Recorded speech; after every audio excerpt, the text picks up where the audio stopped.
The afternoon sun cast long shadows through the windows of Miller's corner store as Harold Wilson shuffled down the snack aisle. His weathered hands gripped a small basket containing just milk, bread, and today's newspaper. At 78, these simple trips to the store had become the highlight of his quiet days. Harold's life had fallen into a predictable rhythm since losing his wife Martha 2 years ago. Wake up at 6, make coffee, read the newspaper, tend to his small garden, and walk to the store before heading home to an empty house. The routine kept him going, but the silence at home grew heavier with each passing day. As he turned toward the checkout counter, a flash of movement caught his eye. 2 small boys, identical in every way, were huddled near the candy display. Their thin frames and worn clothes stood out immediately. One boy kept watch while the other quickly slipped a KitKat bar into his pocket. Harold paused. In his younger days, he might have marched over to scold them about stealing, but something in their nervous glances and hollow cheeks made him hesitate. These weren't troublemakers looking for a thrill. The way they moved, careful, desperate, reminded him of hungry strays. Before Harold could decide what to do, Mr. Miller's sharp voice cut through the store. "Hey, you two! Empty your pockets right now." The store owner appeared from behind the counter, his face reddening as he approached the boys. The twins froze, eyes wide with fear. The chocolate bar slipped from one boy's pocket and clattered to the floor. "I knew it," Mr. Miller bellowed. "Thieves!" "That's the 3rd time this week I've caught kids stealing.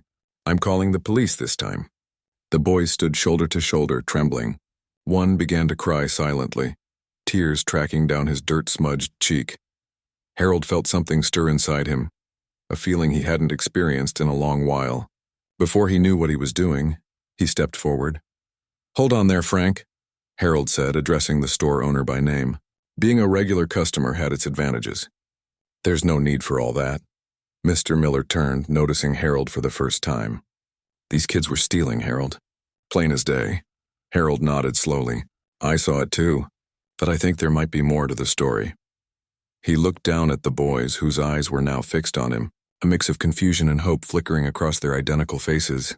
"How about I pay for the candy bar?" Harold suggested, reaching for his wallet. "And whatever else they might need." Mr. Miller's frown deepened. "That's not the point, Harold." "It's about teaching them a lesson." "Sometimes the best lessons don't come from punishment," Harold replied quietly. He turned to the boys. "Would you two like something more substantial than chocolate?" The twins exchanged glances, a silent conversation passing between them that only those who shared such a deep connection could understand. Finally, one of them spoke. "We're sorry for taking it," he whispered. "We were just really hungry." Harold nodded, understanding in his eyes. "Then let's get you something proper to eat." He turned back to Mr. Miller. "I'll take care of the KitKat, Frank, and add a couple of those sandwiches from the cooler, would you?" The store owner hesitated, then sighed deeply. "Fine, but I don't want to see these two in here unsupervised again." As Mr. Miller rang up the items, Harold stood beside the boys, his presence a shield between them and any further scolding. He noticed how they stayed perfectly still, as if afraid any movement might change his mind about helping them. "I'm Harold," he said softly. "What are your names?" "I'm Tommy," said one boy. "This is my brother Robbie." "We're twins," Robbie added unnecessarily. Harold smiled. "I gathered that much." After paying for the food and his own groceries, Harold guided the twins outside. The late autumn air had grown chilly as evening approached. "There's a bench in the park across the street," Harold suggested. "We could sit there while you eat." The boys nodded eagerly, following Harold to a wooden bench beneath an old oak tree. Its branches were nearly bare now, most of its leaves already fallen in a golden carpet around them. Harold unwrapped the sandwiches and handed one to each boy, watching as they tried and failed to eat slowly. "When's the last time you two had a proper meal?" Harold asked gently. Tommy, who seemed slightly more talkative than his brother, swallowed a large bite before answering. "We had breakfast at school yesterday." "Yesterday?" Harold's eyebrows shot up. "What about dinner last night? Or breakfast today?" Robbie shrugged. "Dad leaves money for food sometimes, but there wasn't any yesterday." "He's working extra shifts this week. And your mother?" Harold asked, though something in their expressions made him regret the question immediately. "She died," Tommy said flatly. 6 months ago." Harold felt a pang in his chest. "I'm very sorry to hear that. My wife passed away 2 years ago." The boys nodded. a look of understanding beyond their years passing between them and the elderly man. They continued eating their sandwiches in companionable silence. "Where do you live?" Harold asked when they'd finished. "Oak Ridge Apartments," Robbie answered. "Building C." Harold knew the place, a rundown complex on the edge of town where rent was cheap but conditions were poor. "And your father works everywhere," Tommy said. "Construction mostly, but he takes whatever jobs he can find. He's really good at fixing things." "A handyman," Harold nodded. "That's a useful skill." "He taught us some stuff too," Robbie added, perking up. "I can fix a leaky faucet and Tommy knows how to patch drywall." Harold smiled, impressed. "That's good knowledge to have." As they talked, Harold noticed how the twins gradually relaxed. Their shoulders lowered, their voices grew stronger, and occasionally one would even smile. They were just children after all. Bright, resilient children who'd been dealt a difficult hand. "It's getting dark," Harold observed after a while. "Will your father be home soon?" Tommy shook his head. "Not until late. He has night shifts at the warehouse this week." Harold frowned. "You shouldn't be alone after dark." "We're used to it," Robbie said with a shrug that tried too hard to be casual. "We have homework to do anyway." Harold considered his options. He couldn't simply send them home to an empty apartment, but he also couldn't overstep boundaries with children he'd just met. "How about I walk you home?" he suggested. "And maybe I could leave my phone number, in case you need anything." The twins exchanged another of their silent looks before nodding. As they walked to the apartment complex, Harold carried his groceries in one hand and gave the remaining KitKat to the boys to share. They split it with the practiced precision of those accustomed to dividing limited resources. The Oak Ridge Apartments loomed ahead, a 3-story building with peeling paint and a broken front gate. Several windows were dark while others glowed with the blue light of television screens. "That's our place," Tommy pointed to a second-floor window. 2C. Harold followed them up a concrete staircase with a wobbly railing. The hallway smelled of cooking oil and cigarette smoke. Tommy produced a key from his pocket and unlocked their door. The apartment was small but surprisingly neat. A worn couch faced a small TV, a folding table with 3 chairs served as the dining area, and through an open door, Harold glimpsed bunk beds with carefully made covers. "Your home is very tidy," Harold observed, genuinely impressed. "Dad says just because we don't have much doesn't mean we can't take care of what we do have," Robbie explained. Harold nodded, feeling a growing respect for this father he hadn't met, a man clearly doing his best in difficult circumstances. He found a scrap of paper and wrote down his name and phone number. "If you ever need anything, food, help with something, or just someone to talk to, you can call me. I live just a few blocks from Miller's store." The twins thanked him, and Harold could see they were already settling in. Tommy pulling out school books, Robbie checking the contents of their small refrigerator. "Will you be okay for dinner tonight?" Harold asked, hesitating at the door. "We have some cereal," Robbie assured him. "And the sandwiches helped a lot." Harold nodded, though the thought of leaving them alone still bothered him. "Lock the door behind me, all right?" As he walked home in the gathering darkness, Harold felt something he hadn't experienced in months, a sense of purpose. The empty house waiting for him suddenly seemed unnecessarily large for just one person. The silence that had been his constant companion now felt oppressive rather than peaceful. Harold thought about Martha, about what she would have done in his place. She'd always had a soft spot for children in need. She would have probably invited those boys over for a home-cooked meal without a second thought. By the time Harold reached his front porch, he had made up his mind. Tomorrow he would go back to check on Tommy and Robbie. Perhaps he could bring them some groceries or maybe even meet their father. For the first time in 2 years, Harold felt a spark of something new taking root in his heart. Not just compassion, but connection. As he turned his key in the lock, he realized he was looking forward to tomorrow. The next morning, Harold woke earlier than usual. The routine that had governed his life for the past 2 years suddenly felt less important. Instead of lingering over his coffee and newspaper, he found himself in the kitchen pulling ingredients from his pantry. What would growing boys like to eat? He muttered to himself as he surveyed his options. Martha had always been the one who knew how to cook for others.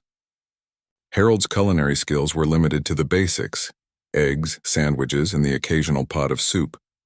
Still, he managed to put together a decent grocery bag: bread, Peanut butter, jelly, apples, a box of cereal, milk, and some frozen dinners that could be easily heated. As an afterthought, he added a package of chocolate chip cookies. Every child deserved a treat now and then. By mid-morning, Harold was standing outside apartment 2C at Oak Ridge, his arms laden with grocery bags. He hesitated before knocking. What if the boy's father was home? Would he take offense at a stranger bringing food for his children? Before Harold could talk himself out of it, the door swung open. Tommy stood there in the same clothes as yesterday, his eyes widening at the sight of Harold. "Mr. Wilson," he exclaimed. "What are you doing here?" Harold held up the grocery bags. "Thought you and your brother might need some food." Tommy's face lit up. "Really, for us?" He turned and called into the apartment. "Robbie, it's the man from the store yesterday."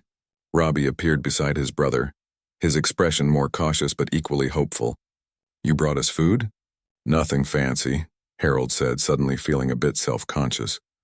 "Just some basics." The twins stepped back to let him in. The apartment looked different in the morning light. Smaller, shabbier, but still remarkably tidy. A pair of worn backpacks sat by the door, ready for school. "Aren't you boys supposed to be in school?" Harold asked, setting the bags on the small kitchen counter. "It's Saturday," Robbie reminded him. Harold blinked. So it was. The days tended to blend together for him lately. "Dad's still at work," Tommy explained, helping to unpack the groceries. His eyes grew wide at the sight of the cookies. "Are these really for us?" "Of course," Harold nodded. "Where does all this food go?" The boys showed him around their tiny kitchen, pointing out which cabinets held what. There wasn't much, a few cans of beans, some pasta, half a loaf of bread. The refrigerator was nearly empty except for some butter, a bottle of ketchup, and a carton with 2 eggs. "Your father works on Saturdays too?" Harold asked, trying to keep his tone casual. Robbie nodded. "He works almost every day." "He has 3 jobs." "3?" Harold couldn't hide his surprise. "He does construction during the day when there's work," Tommy explained, carefully arranging the apples in a bowl. "Then he cleans offices at night. On weekends he does handyman stuff for people around town." Harold felt a lump in his throat. "That's a lot of work for one person." "He's really tired all the time," Robbie said quietly. "But he says things will get better once he saves enough for us to move to a better place." Harold noticed a framed photo on the wall. A smiling woman with the same deep brown eyes as the twins, her arms around 2 smaller versions of the boys. "Is that your mother?" he asked gently. The twins fell silent, both looking at the photo. "Yeah," Tommy finally said. "That was last year before she got sick." Harold nodded, understanding the weight of that simple statement. "She was beautiful. You have her eyes." This brought small smiles to both boys' faces. "What was her name?" Harold asked. "Grace," Robbie said softly. "Dad says it fit her because she did everything gracefully." Harold smiled. "That's a lovely way to remember someone." An old clock on the wall chimed 11, and Harold realized he'd been there longer than he'd intended. "I should get going." "You boys will be okay?" They both nodded but looked disappointed at the thought of his leaving. "We were going to play cards," Tommy said hopefully. "Do you know how to play Go Fish?" Harold chuckled. "I think I remember the rules." One game of Go Fish turned into 3, which led to Harold teaching them how to play gin rummy, a game he used to enjoy with Martha. The simple apartment filled with laughter as the twins proved to be quick learners and surprisingly strategic players. Around noon, Harold made peanut butter and jelly sandwiches for lunch. The boys ate enthusiastically, telling him about their school between bites. "I like science best," Tommy said. "We're learning about planets." "I'm better at math," Robbie countered. "But our teacher says we're both good at reading." Harold listened, asking questions and enjoying their animated responses. It had been years since he'd spent time with children. His own grandchildren lived across the country and visited only once a year. He'd forgotten how refreshing a child's perspective could be. After lunch, the conversation drifted to more serious matters. "What did your father say about what happened yesterday?" Harold asked. "About the store?" The twins exchanged guilty looks. "We didn't tell him," Tommy admitted. "He was already asleep when he got home, and he left before we woke up this morning." Harold frowned. "He should know. Taking things that aren't yours is wrong even when you're hungry." "We know," Robbie said, hanging his head. "We won't do it again. It's just—" Tommy hesitated. "Dad works so hard already." We didn't want him to worry more. Harold understood their reasoning but shook his head. Parents need to know what's happening with their children, even the difficult things. Especially the difficult things. The twins nodded reluctantly. Tell you what, Harold suggested. I'll come back tomorrow and we can tell him together. Sometimes it's easier to talk about mistakes when you have support. This seemed to relieve them both. What's your dad's name? Harold asked. David, Tommy answered. David Parker. Harold nodded. And what time does he get home tomorrow? Around 3, Robbie said. He only works half a day at construction on Sundays. They spent the rest of the afternoon playing more card games and looking through a book of photographs that Harold discovered on their shelf. Pictures of the twins as babies, family picnics, and holiday celebrations. The woman in the photos, Grace, had a smile that lit up her entire face, especially when she looked at her husband and sons. David appeared in many of the photos too, a tall man with broad shoulders and the same wavy hair as his sons. In the early pictures, he smiled easily, his arm always around his wife or lifting one of the boys onto his shoulders. In the more recent photos, Harold noticed, the smiles had become less frequent, the man's face more lined with worry. Your dad looks like a good man, Harold observed. He's the best, Tommy said loyally. He can fix anything. Except Mom getting sick, Robbie added quietly. Harold felt a familiar ache in his chest. Some things can't be fixed, he said gently. Not even by the best of us. As the afternoon light began to fade, Harold realized it was time to go. I should head home now, boys. But I'll be back tomorrow, like I promised. The twins walked him to the door, both looking reluctant to see him leave. Thanks for the food, Mr. Wilson, Tommy said. And for teaching us gin rummy, Robbie added. Harold smiled. Thank you for the company. It's been a while since I've had such a pleasant Saturday. Walking home in the gathering dusk, Harold felt lighter somehow. The day had passed quickly, filled with simple pleasures he'd almost forgotten. Making lunch for someone else, explaining card rules, listening to children's laughter. His house, when he reached it, seemed especially quiet and empty. For the first time in months, Harold didn't turn on the television for background noise. Instead, he sat in his favorite chair by the window, thinking about the twins and their father working 3 jobs to keep a roof over their heads. He thought about Grace, whose absence was still a raw wound for her family. And he thought about Martha, who would have known exactly what to do to help this struggling family. I could use your advice right about now, old girl, he murmured to the empty room, as if in answer. He remembered something Martha used to say when faced with someone in need. Start where you are. Use what you have. It had been her practical approach to helping others. No grand gestures, just simple kindness offered consistently. Harold nodded to himself. He had time, which was something David Parker clearly didn't have enough of.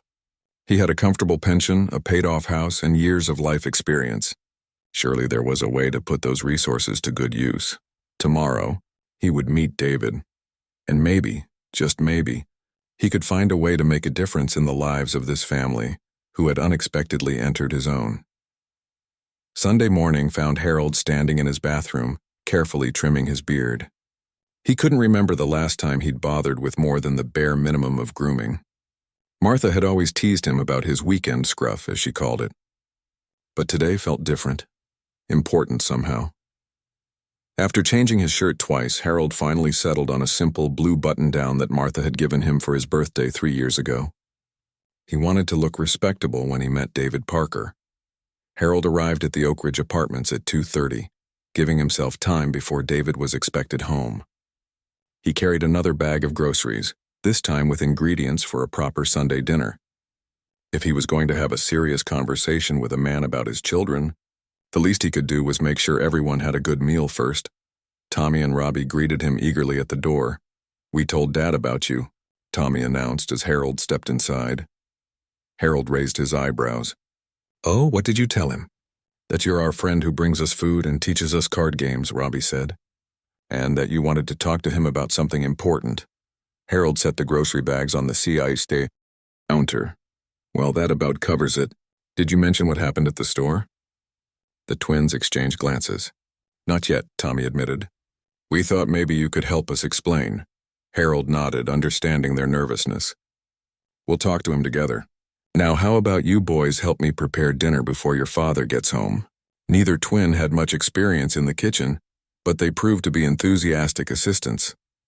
Harold kept the menu simple, roast chicken, mashed potatoes, and green beans. Nothing fancy, but a solid home-cooked meal that would feed the family for more than one night. As they worked, Harold showed the boys how to safely peel potatoes, check if the chicken was done, and why you should never overcook vegetables. He found himself sharing little cooking tips that Martha had taught him over their 50 years together. My wife always said that the secret to good mashed potatoes is warming the milk before you add it, Harold explained as he demonstrated. Did your wife teach you how to cook? Robbie asked, carefully stirring the beans. Harold smiled at the memory. She tried. I wasn't always the best student, but I picked up a few things. After she passed, I had to learn the rest on my own. Our mom was teaching us, Tommy said quietly. She said boys should know how to cook for themselves. She was right about that, Harold agreed. Everyone should know how to make a decent meal. The apartment filled with the smell of roasting chicken, and for a moment, it felt like a proper home again. Warm, inviting, alive with activity. At 3:15, they heard footsteps in the hallway, then the sound of a key in the lock. The twins immediately perked up. That's Dad, Tommy said, running to the door. David Parker stepped into the apartment and froze.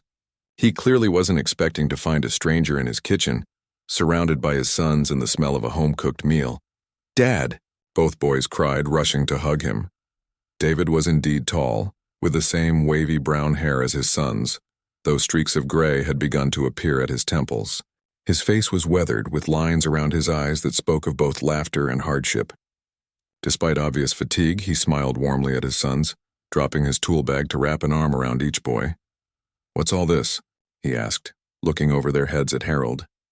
Before Harold could introduce himself, Tommy jumped in. This is Mr. Wilson, Dad, the one we told you about. Harold wiped his hands on a kitchen towel and stepped forward. Harold Wilson, Mr. Parker. I hope you don't mind the intrusion. The boys and I thought you might appreciate a home-cooked meal after work.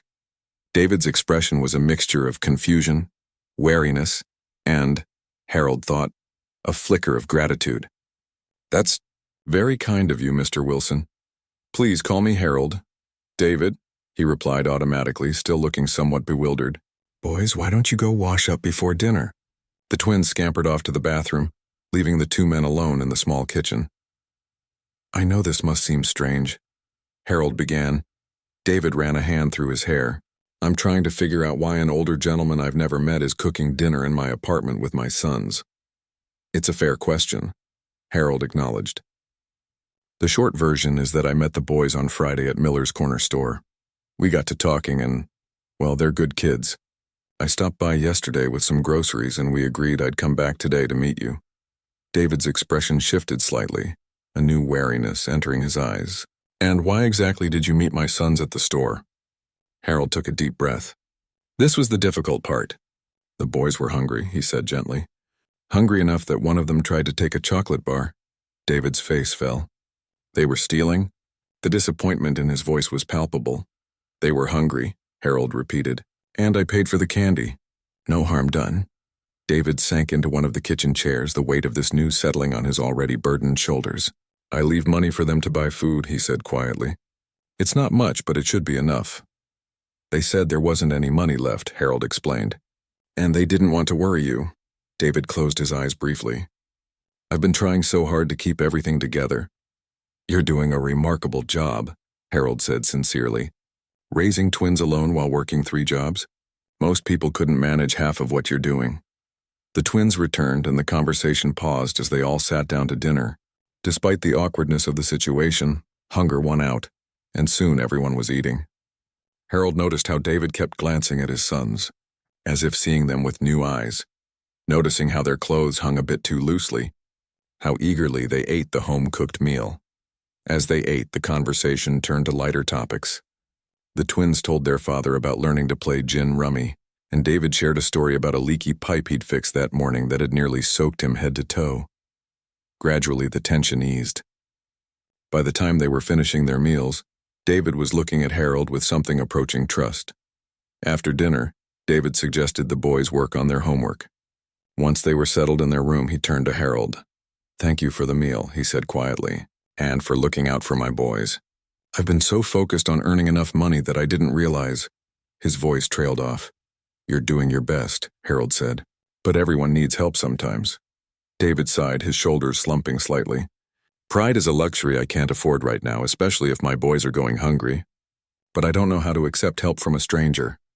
Then let's not be strangers, Harold suggested. The boys mentioned you're good with your hands. A handyman? David nodded. Been doing it since I was a teenager. My father taught me. Construction, plumbing, electrical, carpentry, I can handle most repairs. Harold felt a spark of inspiration. You know, my house is getting a bit run down. Martha, my wife, she always took care of organizing repairs, and since she passed, I've let things slide. My porch railing is loose, the kitchen sink drips, and there's a window that sticks every time it rains. David looked up, a glimmer of understanding in his eyes. You're offering me work? Paid work, Harold emphasized. At a fair rate. I'd hire someone anyway, and I'd rather it be someone I know is reliable and could use the job.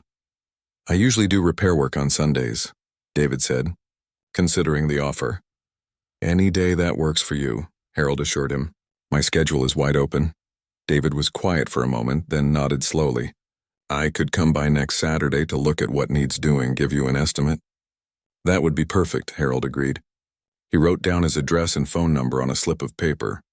The boys are welcome to come along. My backyard could use some children in it. As Harold prepared to leave, David walked him to the door. Mr. Wilson, Harold, he said hesitantly, I want you to know I'm not usually the kind of father who doesn't know what's happening with his kids. Of course not, Harold said. You're just carrying a heavier load than most people could bear. David's eyes grew distant. After Grace died, everything fell apart so quickly. The medical bills, having to move to this place, working all these jobs just to keep our heads above water. Sometimes I feel like I'm drowning. Harold placed a hand on the younger man's shoulder. You're not drowning, David, you're treading water and doing a damn good job of it. But no one can tread water forever. Sometimes you need to grab onto something solid for a while, catch your breath. David's eyes glistened with unshed tears. Thank you, he said simply. Walking home under the evening sky, Harold felt a sense of possibility he hadn't experienced in years. His empty house no longer seemed like a tomb of memories, but a place with potential, a place that could use the sound of children's laughter and the satisfaction of needed repairs being made. For the first time since Martha died, Harold felt like he might have found a purpose again. Not just helping a struggling family, though that was important, but creating a connection, building something new from the broken pieces of two separate lives. As he turned onto his street, Harold found himself looking forward to Saturday with an excitement he'd almost forgotten how to feel. The week passed slowly for Harold. For the first time in years, he found himself looking forward to the weekend. He spent his days cleaning the house, making lists of repairs, and even clearing out Martha's sewing room, which had remained untouched since her passing. She'd approve, he told her photograph on Thursday evening. This house needs children in it again. By Saturday morning, Harold was up before dawn, brewing coffee and checking his list one final time. He'd been thorough, noting everything from the leaky kitchen faucet to the squeaky floorboard in the hallway. It wasn't that he couldn't afford to fix these things. His pension was modest but comfortable. It was more that he'd lacked the motivation. What was the point of fixing a house when you were the only one living in it? But now, with David and the twins coming over, Harold wanted everything to be ready. He'd even prepared lunch, a simple meal of sandwiches, chips, and homemade lemonade that Martha had been famous for in the neighborhood. At precisely 10 o'clock, a knock came at the front door. Harold took a deep breath and opened it to find all three Parkers standing on his porch. Good morning, David greeted him, looking more rested than he had the previous Sunday. He carried a worn toolbox and wore a clean pair of jeans and a faded work shirt. Tommy and Robbie stood on either side of TA. Their father, wide-eyed as they took in Harold's house. It was a modest two-story home with a wraparound porch, the kind of place that had once been filled with children and grandchildren during holiday gatherings. Come in, Harold said, stepping aside. I've got coffee for you, David, and lemonade for the boys. The twins looked at each other with excitement. Real lemonade? Tommy asked. From actual lemons, Harold confirmed with a smile. My wife's recipe. They followed him into the kitchen, where Harold poured drinks and laid out a plate of cookies he'd picked up from the bakery downtown. This is a beautiful home, David said, glancing around appreciatively at the well-maintained woodwork and built-in cabinets. Martha and I bought it when I got back from Vietnam, Harold explained. Raised our 2 children here. It's a bit much for just me now, but I can't bring myself to leave. David nodded in understanding. A house becomes part of you after so long. Exactly, Harold agreed, pleased that David seemed to get it. Now I've made a list of things that need fixing. Nothing urgent, but it's all adding up. He handed David the list, watching as the younger man scanned it with a professional eye. This is all standard stuff, David said with a nod. I could probably tackle most of it today, depending on what supplies you have. I went ahead and bought some basics, Harold admitted, gesturing to the collection of items he'd gathered in the utility room. But I wasn't sure what exactly you'd need. David smiled for the first time since arriving. You've been thorough. Let me take a walk around, get a better feel for what we're working with. Of course, Harold agreed. Boys, would you like to see the backyard while your father and I discuss the repairs? The twins nodded eagerly, and Harold led them through the kitchen and out the back door. The yard wasn't large, but it featured a well-kept lawn, several mature trees, and Martha's flower beds, which Harold had maintained in her memory. Is that a treehouse? Robbie asked, pointing to the wooden structure nestled in the branches of an old oak tree. It sure is, Harold said, feeling a twinge of nostalgia. Built it for my son when he was about your age. Haven't been up there in years, but it should still be solid. My grandson used it the last time they visited. The boys looked at him hopefully, and Harold chuckled. Go ahead, check it out. Just be careful on the ladder. The twins needed no further encouragement, racing across the yard toward the treehouse. Harold watched them climb up and disappear inside, their excited voices drifting down. David stepped out onto the porch, a thoughtful expression on his face. You weren't kidding about the porch railing. That's definitely our first priority. Safety hazard. I figured as much, Harold nodded. What do you think about the rest? Most of it's straightforward, David said. The bathroom sink will need a new washer, and that sticky window probably needs the track cleaned and lubricated. The kitchen faucet might need replacing entirely, depending on how old it is. They discussed the work, with David giving a fair estimate that was actually lower than what Harold had expected. As they talked, Harold was impressed by David's knowledge and honesty. He clearly wasn't trying to overcharge or suggest unnecessary work. I can start with the porch railing today, David offered. I noticed you have the lumber already. I bought it months ago, Harold admitted. Just never got around to it. Inside the house, David set up his work area on the front porch while Harold kept an eye on the twins, who had discovered an old box of toys in the treehouse, leftover treasures from Harold's grandchildren's last visit. As the morning progressed, Harold found himself enjoying the sounds of life around him. The rhythmic hammering as David worked on the porch, the boys' laughter from the backyard, even the radio that David had tuned to an oldies station. It all filled the emptiness that had defined his home for too long.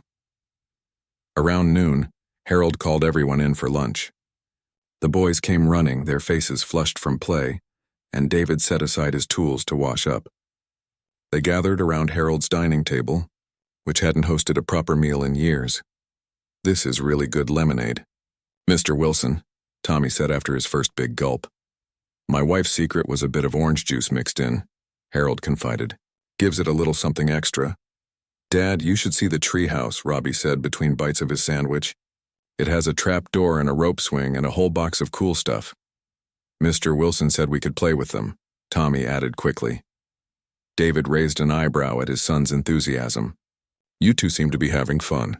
Your boys are breathing some life back into this old place, Harold said. It's nice to hear laughter in the yard again. After lunch, David returned to his work while the twins continued exploring the backyard.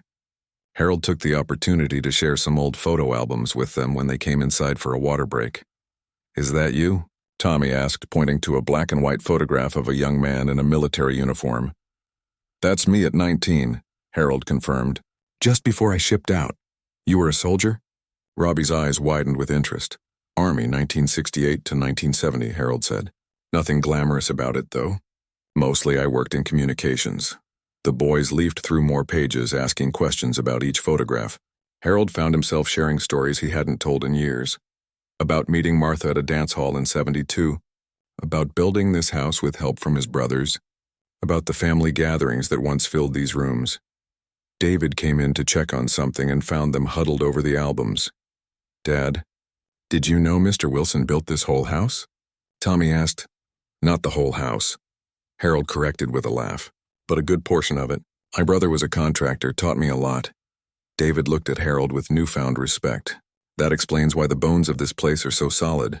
You don't see craftsmanship like this much anymore? People took their time back then, Harold agreed. Built things to last. As the afternoon wore on, David finished the porch railing and moved on to the kitchen faucet. Harold sat at the kitchen table, keeping him company while the twins returned to the backyard. Your boys are good kids, Harold said. You've done well with them, especially under the circumstances. David's hand stilled briefly before continuing with the faucet. I worry about them all the time, whether I'm doing enough, whether they're okay when I'm not there. That's what makes you a good father, Harold assured him. The worry means you care. Grace was the organized one, David admitted. She kept everything running smoothly, schedules, homework, doctor appointments. When she got sick, I had to learn it all while watching her fade away. His voice grew rough with emotion. Harold nodded, understanding the particular pain of losing a spouse. Martha was my compass, he said quietly. When she died, I felt lost for a long time. Does it ever get easier? David asked, the question both professional and deeply personal. Harold considered his answer carefully. The sharp edges dull a bit. You learn to carry it differently. But I think the weight of missing them stays with us. They fell into a companionable silence, broken only by the sound of David's tools and the distant laughter of the twins. By late afternoon, David had completed an impressive amount of work. The porch railing was solid again, the kitchen faucet no longer dripped, and the sticky window slid open smoothly. You work fast, Harold observed as David packed up his tools. Years of practice, David shrugged. And good working conditions make a difference. It's a nice change to work somewhere peaceful with no time pressure. As the Parkers prepared to leave, Harold found himself reluctant to see them go. The house would feel too quiet again. Same time next Saturday for the bathroom sink and those loose steps, David suggested. That would be perfect, Harold agreed, perhaps too quickly. And the boys are welcome anytime. That treehouse could use some regular visitors. Tommy and Robbie beamed at this invitation, looking hopefully at their father. We'll see, David said, though his smile suggested he was open to the idea. Thank you for today, Harold. For everything. As Harold watched them walk down the sidewalk together, he felt something shifting inside him. The empty house behind him no longer seemed like a shrine to what he had lost, but rather a place with potential for new beginnings. That night, as he sat in his favorite chair, Harold realized he hadn't turned on the television once all day. He hadn't needed the background noise to fill the silence because today, there had been no silence to fill. 3 months had passed since that first Saturday at Harold's house. What had begun as a simple repair job had evolved into a weekend routine that all of them had come to cherish. Every Saturday, David would arrive with his tools and the twins. While David worked on various projects around the house, Tommy and Robbie would help Harold in the garden or play in the treehouse. They would all share lunch together, swapping stories and gradually filling in the pieces of each other's lives. On this particular Saturday in early summer, Harold stood in his driveway watching as David's old truck pulled up. The boys tumbled out before the engine had fully stopped, racing toward Harold with their usual enthusiasm. Mr. Wilson, we got our report cards, Tommy announced, waving a folded paper. All A's and B's, Robbie added proudly. Harold beamed at them. That calls for a celebration. I think I might have made a special batch of lemonade today. The twins cheered and ran toward the backyard, where they had established their own little domain over the past months. David approached more slowly, carrying not his usual toolbox but a large portfolio. Morning, Harold, he said, a nervous energy about him that Harold hadn't seen before. Everything all right? Harold asked. David nodded. Actually, I wanted to show you something. If you have a minute. They settled at the kitchen table, where David carefully opened the portfolio to reveal detailed sketches of furniture. Tables, chairs, cabinets, and more. Each piece featured clean lines with subtle decorative elements that spoke of both function and beauty. You drew these? Harold asked, genuinely impressed as he examined each page. I've been sketching furniture designs for years, David admitted. Before the boys were born, I worked as a carpenter's apprentice. Always dreamed of having my own shop someday. Harold studied the drawings more carefully. "These are remarkable, David. You have a real talent." "Thanks," David said, his voice thick with emotion. "Grace always believed in it. She kept all my sketches, even when I was ready to give up on the idea." Harold nodded, understanding the weight of carrying someone else's faith in you after they were gone. "Why are you showing me these now?" David took a deep breath. "I've been saving what you've paid me for the repair work. Between that and what I've managed to put aside for my other jobs, I think I might have enough to rent a small workshop space. Nothing fancy, just somewhere I could start building a few pieces. Maybe sell them at the local farmer's market." The hope in David's voice was unmistakable but fragile, as if he expected it to be dismissed. Harold sat back in his chair considering. Over the past months, he'd watched David work. The careful precision in his movements, the respect he showed for materials, the pride he took in even the smallest repairs. And he'd noticed something else too, the way David's eyes lit up when he talked about wood grain or joinery techniques. "What's stopping you?" Harold asked. "Time, mostly," David sighed. "I'd have to quit at least one of my jobs to have any hours for building, and I can't afford the income drop, especially with the boys." Harold nodded slowly, an idea taking shape in his mind. "You know, I've been thinking about my garage. Does it need repairs?" David asked, immediately shifting to his handyman mindset. No, Harold chuckled. "I was thinking that it's mostly empty these days. Just my old car that I hardly drive anymore, and a bunch of boxes that could easily go in the attic." David looked at him, confusion giving way to understanding. "Harold, are you suggesting it's got good lighting, solid walls, and I had electricity put in years ago for my woodworking tools, which, by the way, have been gathering dust since my arthritis got bad? You're offering me your garage as a workshop?" David's voice was barely above a whisper. "Why not?" Harold shrugged, as if offering up half his property was a small thing. "It's just sitting there. Seems a waste when you have this talent and nowhere to use it." David shook his head in disbelief. "I couldn't accept that. It's too much." "Consider it a business arrangement," Harold suggested. "I have space and tools I'm not using. You have skills and no place to use them. And, as it happens, I have a son in Portland who owns a home furnishing store that's always looking for well-crafted pieces." David's eyes widened. "You'd put me in touch with your son?" "Already mentioned you to him," Harold admitted. "After I saw that cabinet you fixed in my dining room. The way you match the wood grain perfectly, that's craftsmanship you don't see much nowadays." "I don't know what to say," David murmured, looking down at his sketches. "Say you'll think about it," Harold suggested. "That's all I'm asking." Before David could respond, the twins burst into the kitchen, flushed from playing in the yard.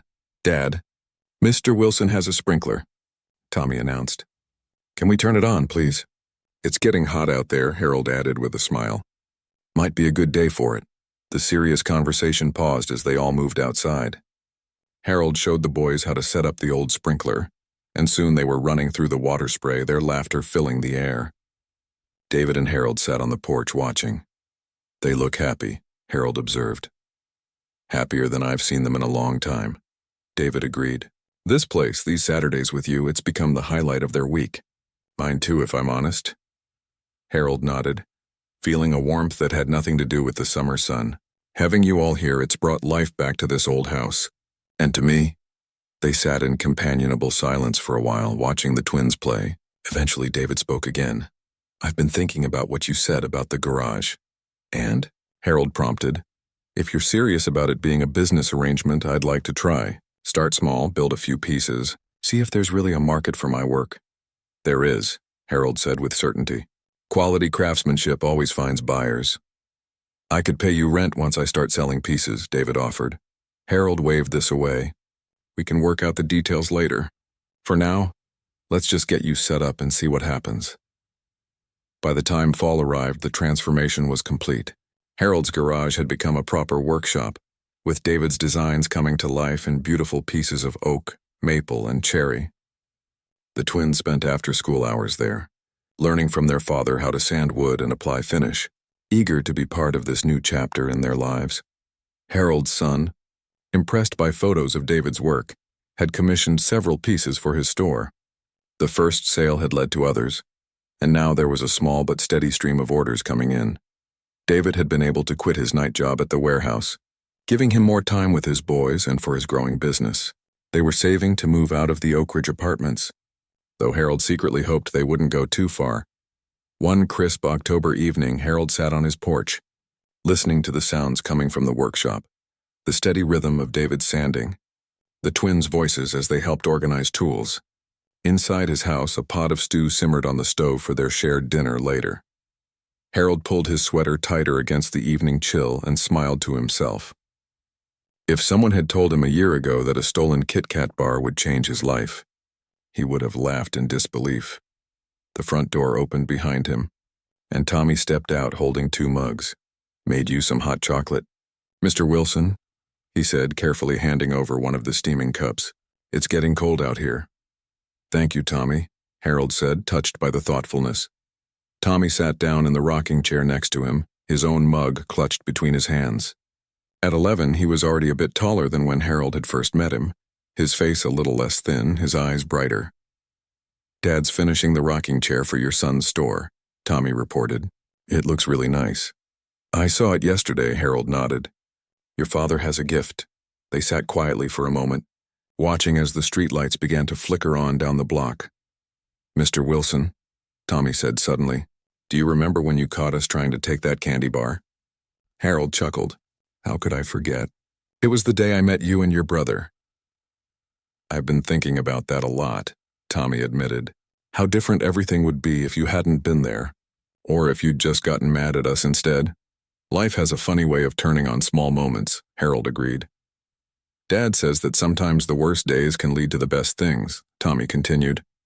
"Like how Mom dying was the worst thing ever, but if she hadn't gotten sick, Dad might never have started making furniture again because he was too busy with his regular job." Harold nodded, impressed by the wisdom in the boy's words. "Your father's right. Sometimes the hardest moments lead us to where we need to be." From the workshop came the sound of laughter. Robbie and David sharing some private joke as they worked. "I'm glad you were the one who saw us that day," Tommy said simply. "Dad says it was like you were our guardian angel or something." Harold felt a lump form in his throat. "I think maybe we were all looking out for each other that day, even if we didn't know it yet." The door to the workshop opened, and David and Robbie stepped out into the twilight, brushing wood dust from their clothes. "Something smells amazing," David called as they walked toward the house. "Beef stew," Harold replied. "Martha's recipe. Should be ready by now."